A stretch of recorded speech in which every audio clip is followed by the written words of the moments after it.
Pessoal, a Matic perdeu a base daquela figura triangular que a gente estava prognosticando inicialmente, que estava com todos esses fundos aqui linkados, mas a gente acabou perdendo a base dessa cunha. Agora ela rompeu a MM200 de cima para baixo e o suporte subsequente seria essa congestão aqui, ó, desenhada entre setembro de 22 e janeiro de 23, que está no patamar de 0,75, 0,76.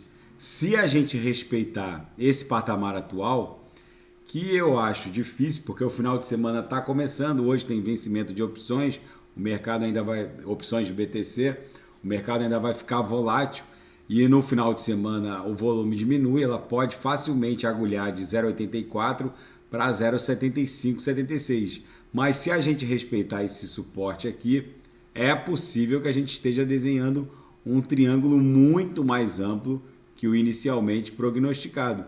Essa figura triangular mais ampla pode ser mais facilmente identificada no gráfico semanal. Ó. Vocês veem que no semanal essa figura triangular fica mais clara, mas ainda é cedo porque seriam só dois fundos linkados. Mas enfim, fica no radar essa possibilidade. Se perder esse patamar atual de 0,84, vai buscar 0,75, 76. Até no semanal a Matic não tem mais para onde cair. O oscilador está deitado aqui no chão.